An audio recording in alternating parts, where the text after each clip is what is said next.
12 মাস খাইছো, রোজার একটা মাস তোরা দেশ না মানুষের ন্যায্য মূল্য দে। দেশে মনিটরিং নাই, সরকার তো তদন্ত করে না তো। শসাটা হঠাৎ করে বাড়ছে, শসা আপনার লাগে 1 কেজি, আপনি লয়ে যান 2 কেজি।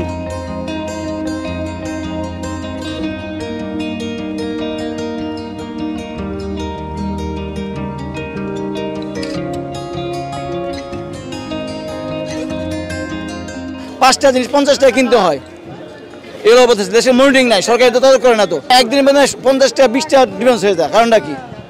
এর জন্য কে দায়ী? মূল যে মনিটরিং অতি সঠিকভাবে যেটা মানে তদন্ত করা উচিত সেটা হচ্ছে না।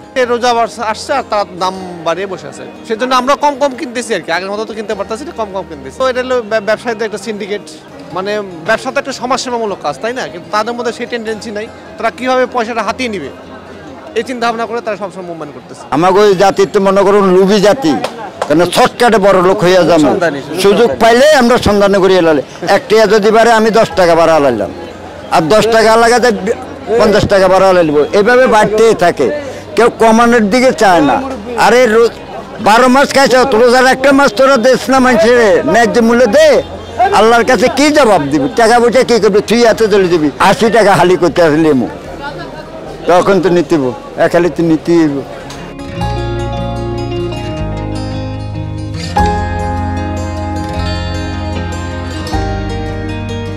হঠাৎ করে রাত্রে আসলে একদম, সকালে আবার কেজি প্রতি 10-20 টাকা বেরিয়ে গেছে গা। এর লিগে এখন ওই বেগুনটা, শসাটা, এই জিনিসটা, দুটা জিনিসের দাম একটু অতিরিক্ত বাড়ছে এবং হেও বেশি না, হ্যাঁ ডাবলই বেরিয়ে গেছে।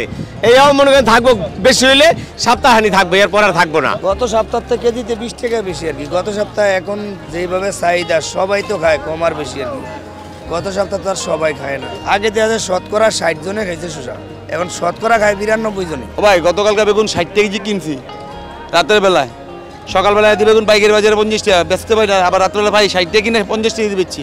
মাল আমদামি কম হয়েছে তাই দাম একটু বেশি, কাঁচা মাল আমদামি বেশি হলে দাম কমে, আমদামি কম দাম বেশি। শসাটা হঠাৎ করে বাড়ছে, শসা আপনার লাগে 1 কেজি, আপনি লয়ে যান 2 কেজি। আপনি কমাই তারা না 1/2 কেজি নেন, দাম বাড়বো না। বাজারে টান লাগালে কাস্টমারে নিয়ে এবার ব্যাপারীরা দাম বেশি বেছে, মাল বেচতারি না, কি করবো?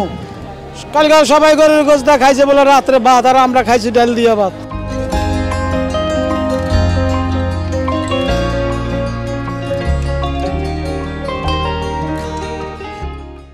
সংবাদ, ফিচার ও অনুষ্ঠানের জন্য ভিজিট করুন সংবাদ প্রকাশের ওয়েবসাইট এবং যুক্ত থাকুন ফেসবুক পেজ ও ইউটিউব চ্যানেলের সঙ্গে।